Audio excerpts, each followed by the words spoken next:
Okay, so this is experiment 2, is the lecture. I will not lecture it in class in person. You come straight to the lab on tomorrow, Thursday. So column and thin layer chromatography. Okay, it's a procedure for separation. Of course, chroma comes from color or chrome or pigments. That's how they used to separate the plant pigments, pigmentation in the old days. You know, it's just like blotting. But today we'll be separating one colorless compound from a yellow compound. So still the chrome color thing appears. So all forms of chromatography are based on partition coefficient, which means you are taking apart. Okay, you are taking apart or you are doing a separation. You are partitioning. So in column chromatography, you're gonna be using a solvent. The solvent plays the role of a mobile phase, which washes off compounds from the stationary phase, which is gonna be a solid. So this solid is powdered. It's a white powder. So as your sample sticks on the white powder, the solvent washes off the impurities selectively, or washes off one compound from another selectively based on polarity. So that's partition coefficient. So like I said, the mobile phase today or in this experiment will be the liquid. The solid phase is the stationary phase. The stationary phase is a solid. It's applicable in column chromatography and HPLC. HPLC is used to separate polar molecules. For example, amino acids. They are very, very polar. So if you want to separate them, you can use HPLC, but there are other superior methods too. HPLC is expensive. Color chromatography is done almost daily by organic chemists. And then we track the purification process based on TLC. TLC can also be used to monitor reaction progress, because each product might have their own polarity, and you can track how your product is formed with time on the paper. So GLC, gas liquid chromatography, uses a gas and a liquid. Okay, and then liquid chromatography, just general paper chromatography, which you might have done in high school. All right, so the solvent is gonna be the mobile phase. The solvent is gonna be the mobile phase, and it washes off material, so it's called the eluent. Eluent flows through the column continuously as it washes off compounds from the stationary phase, which is a solid, based on polarity. Our solid today is gonna be alumina. Alumina powder, when it's solvated, it's called alumina gel. All right, the powder has different affinities for your mixed molecules. Some molecule in your mixture will want to get trapped onto the stationary phase, some will not get trapped, and then the solvent will wash it out as a first fraction. Okay, so as you run your column, you might see bands. So let's say this is your column, which looks just like a burette that you use for titration. So you might see bands. If the compound is colored, if the one of the mixture in the compound, one or more of the mixture in the compound is colored, you see bands. So for today, for this experiment, you'll see yellow band. That will be for the ketone compound in your mixture. That's fluorinone. But the other band, you're not gonna see it. It's colorless. It's there, you're just not gonna see it with your naked eye. It's colorless. unless you use UV light. Okay,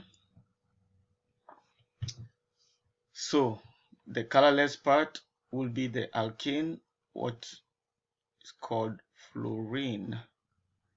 Okay, the yellow part will be fluorine. So as you separate, you get bands.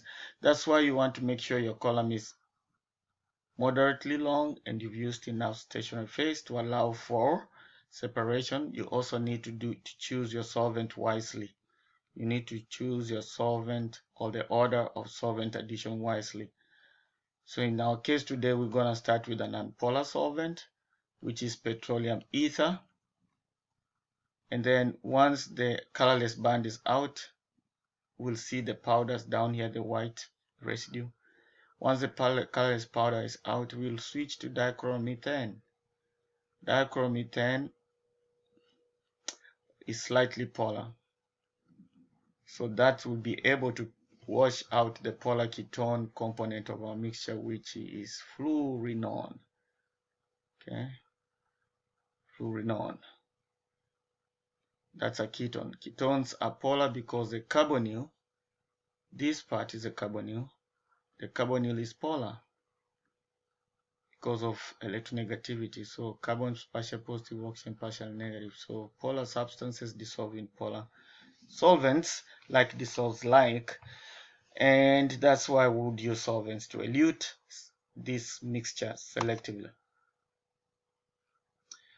So remember, the component of your mixture,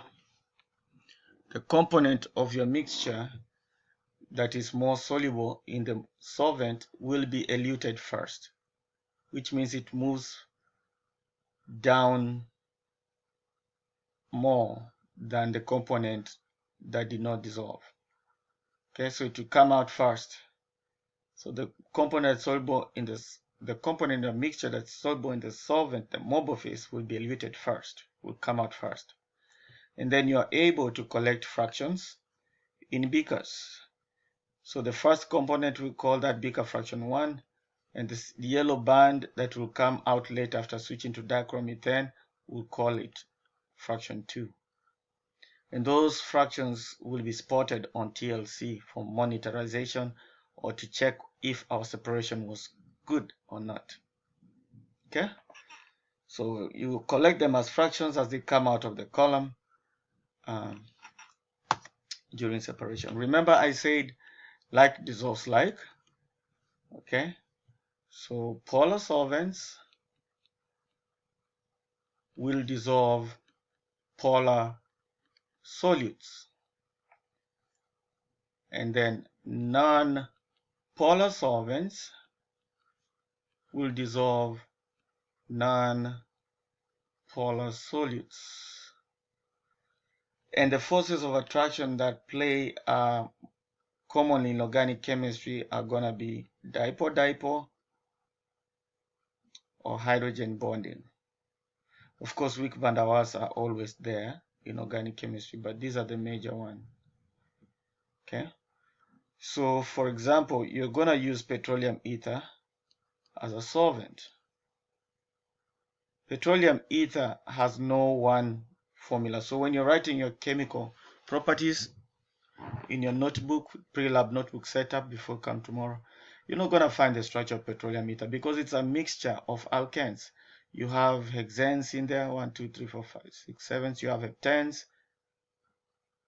you have hexanes, you have heptanes.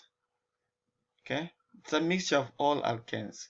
But the key point is that all these are hydrocarbons, and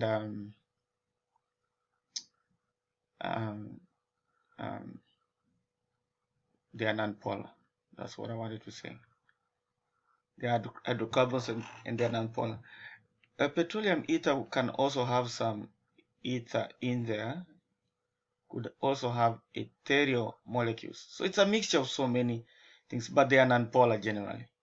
Makes the whole thing non-polar. So petroleum ether will easily dissolve. In your mixture, you have the ketone and the alkene. So petroleum ether will easily dissolve fluorine. Let me erase this. I did not draw fluorine well.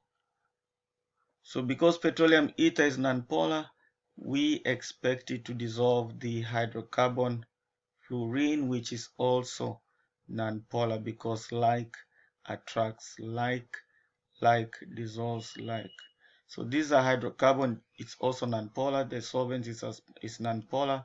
They should dissolve. So this colorless component will come out first, and you're gonna detect it as by collecting a droplet of the eluting solution onto a watch glass. Once the solvent vaporizes, you should see white residue on the watch glass. So how are these two attracted to each other? The petroleum ether and fluorine. Okay, how are those attracted? It's by London dispersive forces, because London dispersion forces are the only ones in hydrocarbons, these two hydrocarbons. Now, the other component of your mixture, other than fluorine, is fluorinone, the ketone. Like I said, the carbonyl is polar because of electronegativity of oxygen. The dipole moments point toward the most electronegative element. Leaving a vacuum behind, we call it partial positive charge. This is partial negative because the electron density will be greater on oxygen. You're pulling electrons that make the bonds towards the oxygen. So it's polar. If this is polar, then it should dissolve in the second solvent we call dichromethane. Dichromethane is not very polar, but it has polar characteristics. So dichromethane will wash out the fluorine, which of course is the yellow powder or the yellow band that comes out later from your column. And because of polarity of fluorine, it lags in the column because the alumina gel we are using is polar. Okay, so again, like attracts like, so you'll see the yellow band lagging behind because it's polar. The alumina gel stationary phase, the powder, is also polar, so it lags behind as this nonpolar component is washed out when we start with petroleum ether. When we are sure all of this is out, we switch to a waste beaker and we switch to dichromethane. Dichromethane will bring the yellow band, down, okay? And then you collect it as F2. And that's the process.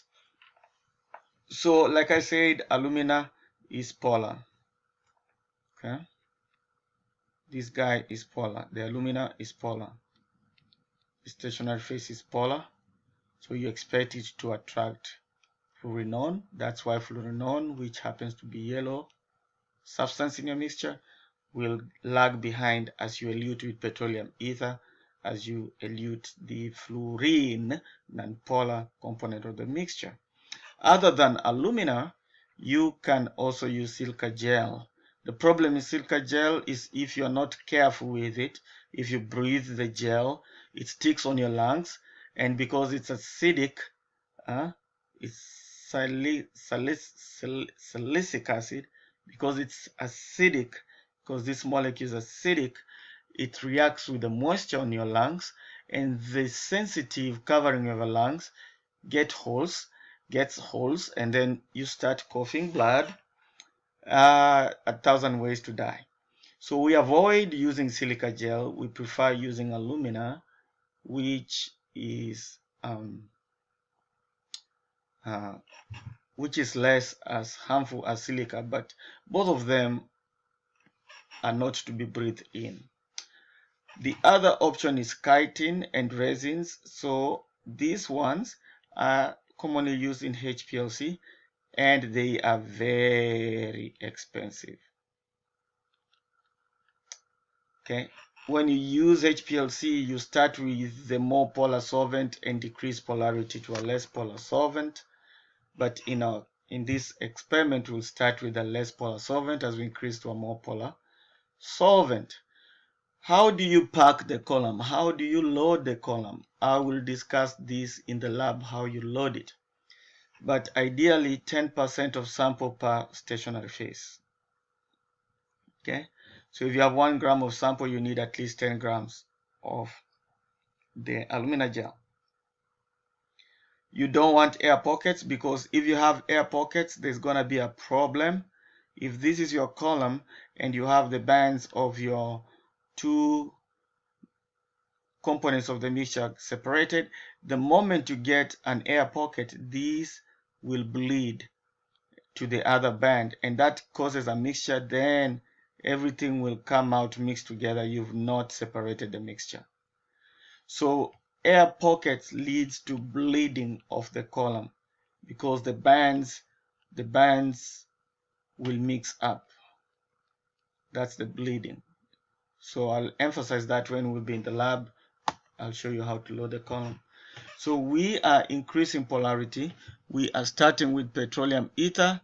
Once we know that our fluorine, the nonpolar component, is out, we'll switch to dichromethane to get out our yellow component, the ketone, which sticks on alumina gel because light attracts light. And this is just a ranking of polarity of solvents. Okay, like I said, we are running our column by increasing polarity of our solvent from petroleum ether to dichromethane. But in HPLC, it's the reverse. People use water, which is very polar, and then as they go towards hexanes or petroleum ether, if you go back to your slide, you'll see that water here is taken to be the most polar, right? And hexanes and petroleum ether have similar characteristic of non-polar character. So HPLC is reverse chromatography. And the reason being, you're separating mostly very polar components, which are amino acids or peptides. So you might want to start using a small, very polar solvent as you decrease polarity. Okay? So remember that. Remember that you're decreasing polarity of solvent as you run HPLC. Okay, so how do we track the progress of separation? We use TLC. Okay, we use TLC, which is just a paper that has powder. Okay, and alongside that, we use the UV lamp. We use the UV lamp to visualize, to see the dark spots on the TLC. Okay, and whenever you're running your column, because you're not using the TLC yet, if you want to know that the colorless first band is coming out, collect a drop on a watch glass. Once the solvent vaporizes, you should see white residue. For us, we'll see the white residue, which implies that the first fraction is coming out. That's another way of tracking. So you'll do that tomorrow. Okay, so this is a procedure of packing. I want to emphasize that we first load the cotton wool, followed by a layer of sand. After the sand, we add some solvent. After adding some solvent, usually the solvent you start running with, which is petroleum ether, you add another layer of sand. Okay, so you're gonna add another layer of sand. Let's see what's don't know why this X is here, but you will add another layer of sand. So I'm gonna, you add another layer of sand, and I'm gonna explain to you how to do all these processes. I'm not gonna emphasize on it right now. Now, once you have your sand on there, then you'll prepare in your test tube your sample and use a glass pipette to drop the sample directly on top of the sand. Remember, you should always have solvent on top of the sand. Once you drop your sample there, avoid the sample touching the walls. Then you drip out the excess solvent. Then you're gonna rinse. Okay, before you add lots of the solvent to run the column, you're gonna rinse with 2 ml and then rinse again the second time, 2 ml petroleum ether, and then I would not use 20 ml, that's too much. We'll add about 5 more ml and keep adding portions of 5 ml as we monitor to see if our first colorless residue is coming out using a watch glass. If you see any white residue, your compound has started to come, and that's the time you will bring in your F1 beaker. So before you see the white residue, you should have a beaker here called waste. Okay, after loading your column, you've followed all these steps, you've loaded your column, now you're running your column petroleum ether, have your waste beaker. When you see the residue, or once it runs and you monitor, I would say probably approximately every 5 ml, not even every 5 ml, let me tell you, monitor all the time. After you load your sample on your column, you better monitor it all the time. Put a watch glass here and collect a drop. If the solvent evaporates, when the solvent evaporates and you see white residue, it means your F1 is coming. That's the time you bring in F1 beaker. You take out your waste beaker, put F1 beaker. Keep collecting as you watch on watch glass. When the residue is out, you're gonna bring back your waste. Beaker. Okay, when the first F1 residue is out as monitored on watch glass, bring back your waste beaker and switch the solvent to DCM. The yellow band will come down as you elute. So when the yellow band comes close to the tip, remove the waste beaker and replace it with the F2 fraction 2 beaker. As you continue eluting with DCM, you're gonna collect the F2 band here. So when that process is done, and I want you to listen to what I'm explaining so much in this slide, because this is the actual experiment. When the process is done, you're gonna have your F1 beaker with the fluorine. Okay. And then you're gonna have your F2 beaker with the fluorinon, the yellow liquid. Okay, this will be yellow, this will be clear in solution. If the solvent vaporizes, it will be a white paste. So you have F1 and F2. Now it's time to do TLC. Okay, it tells you what to do. The procedure is here of monitoring. Okay. This is for monitoring F1 to see if you see some white residue. That's how you know it's coming. You switch to F1 black flask. So after you have your F1, when you have your F1 and F2, it's time to do TLC. So TLC is a piece of paper with white surface. You want to use a pencil to draw the origin. Okay? And I would recommend it should be 1 centimeter from the edge of the paper. And then right in the middle make an X, and then slightly away make another X. So this part here will spot the mix of F1 and F2. Remember, you're using a pencil and a ruler. Okay? You're trying to see if you did a good job. If you did a good job, above above F1 it should only be 1 spot. Above F2 should only be 1 spot under UV light or black light you call it. And the mix should have 2 spots. That's how you judge for purity. So you take you remember you have your 2 beakers, right? After the column. You will take a spotter, which is a capillary tube, and spot in F1. Take another clean spotter and spot in F2. Do not share spotters. So when you spot in F1, when you put your capillary in the liquid, you come and spot it here. Okay, on the white surface of the gel. And then also spot here.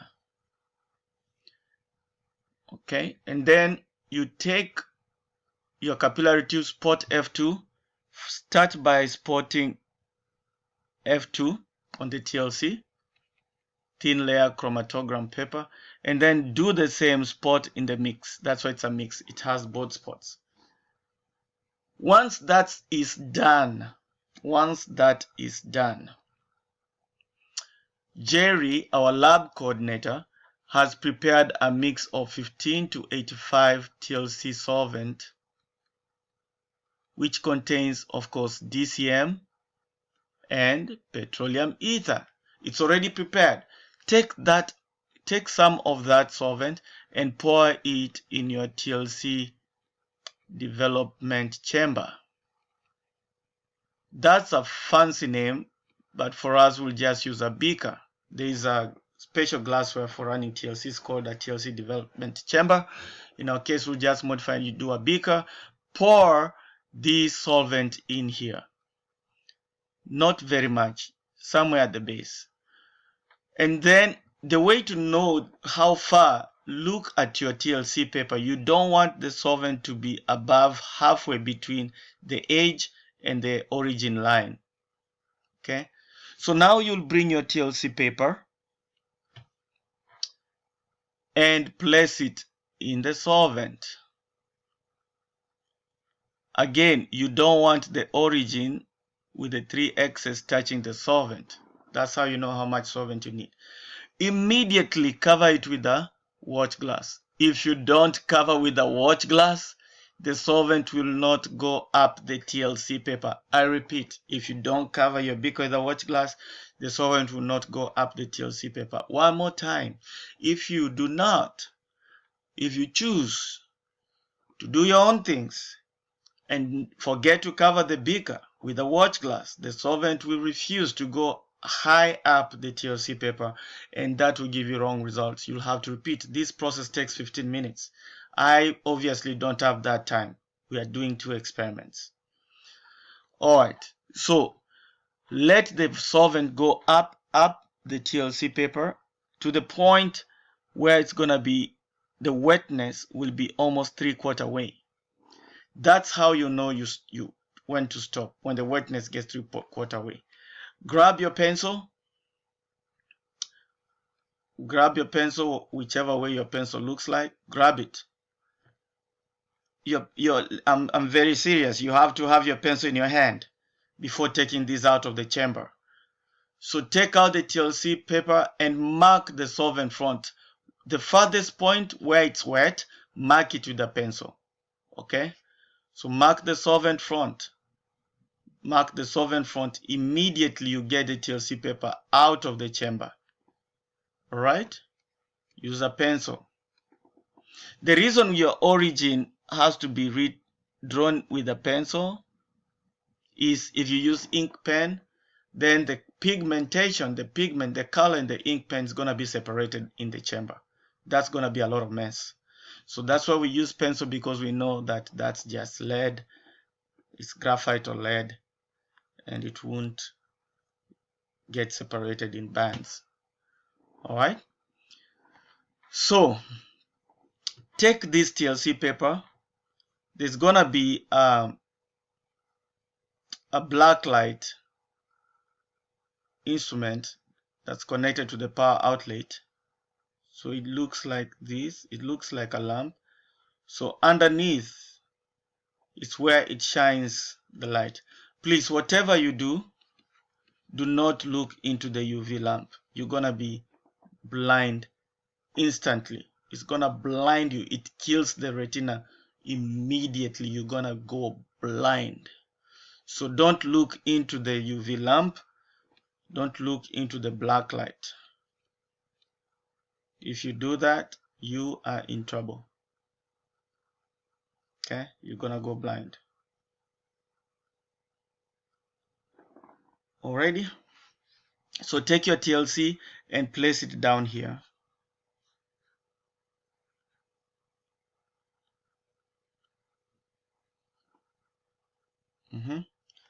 And then, you marked your solvent. This part is called solvent front.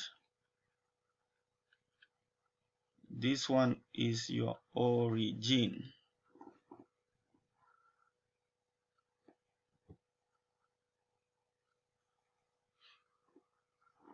So under UV light, this was F1, that's the mix, this is F2.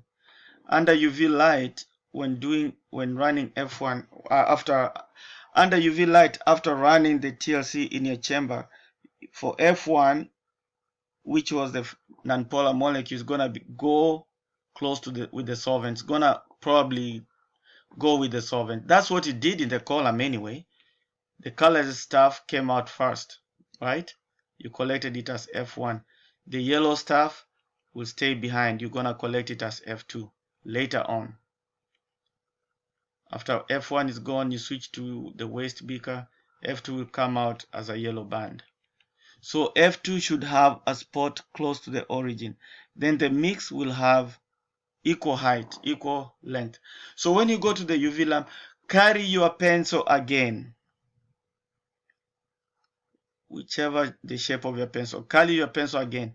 You must, again I repeat, you must circle those dark spots. All right? So now, how do you analyze the TLC? So let's call this F1, that's the mix, this is F2. How do you analyze your TLC? That's the solvent front, this is the origin. So you have a spot here, you have here a mix like I described here, and then you have another one here. So how do you analyze your TLC? You're gonna use your ruler. Probably this is 0. Like I said, this should be 1 centimeter for the origin. Okay, that's the origin, that's the solvent front. Let's assume, I'm just using arbitrarily random guessed numbers. Let's assume this is 2 centimeters. Okay, let's assume this is 3. Let's assume that this is 4 centimeter, and let's assume the solvent line is at 5. Okay, so let's assume the solvent was at 5 centimeters. So you're gonna calculate the retention factor or ratio factor, the RF factor. It should be distance traveled by spot divided by the distance traveled by the solvent. Okay, so to find the retention factor for F1 using the formula is gonna be equal distance traveled by the spot. So F1, I see it's at 4. It started at the origin, which is 1 centimeter. So it's 4 minus 1 centimeters. Distance traveled by solvent. The solvent started the action at 1. It came up, yes, but it started its work at the origin. That's why this is called origin. So that would be 5 minus 1 cm. It reached at 5 centimeters, started at 1, started the action at 1. Notice that the units cancel out. So the answer here is 3/4. There's no units. That's the RF for F1, which means F1 was nonpolar. Okay, it traveled farthest up the TLC. That's what that means. RF of F2 is gonna be equal to distance traveled by the spot. So it started at 1, F2 stopped at 2. Again, it's centimeters. Solvent will be the same, 5 minus 1. The units cancel out, so it's 1/4. No units. So this will go under the calculation part. This will go under calculation part of your notebook. The TLC must be taped. I repeat, the TLC must be taped under data and observations of your notebook for experiment 2. Okay? And then you write your discussion. For your discussion, I don't need your procedures. I want you to answer the whys. Okay? Explain to me the principle of separation or mode of action, principle of separation. Explain to me why the order of solvent addition.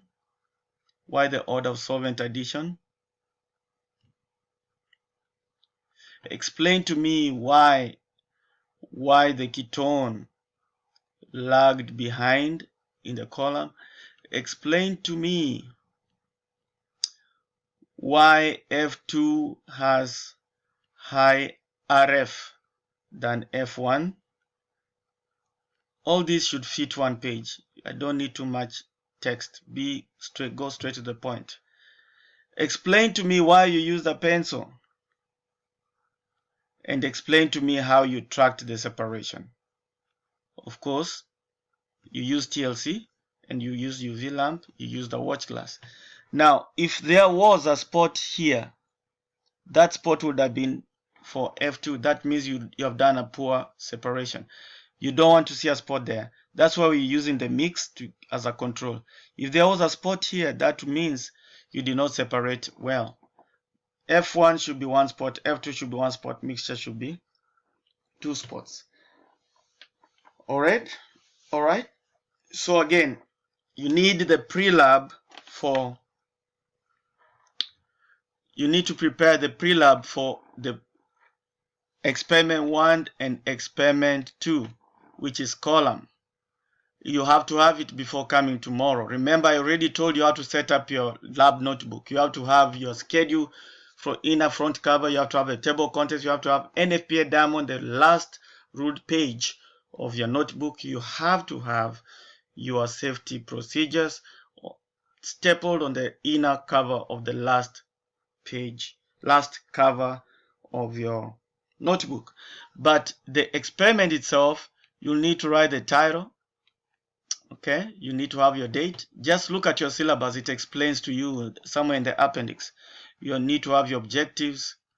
Just like I explained in the video for crystallization, you need to have your table. You need to have your table of chemical properties.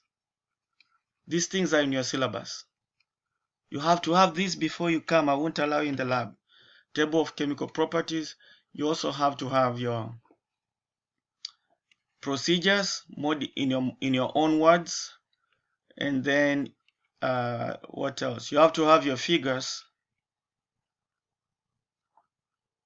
alongside your procedures, and then you stop with the title, data, and observations. Those will be recorded during the lab. Okay, remember to bring your printed safety quiz that will look over it during lab. All right.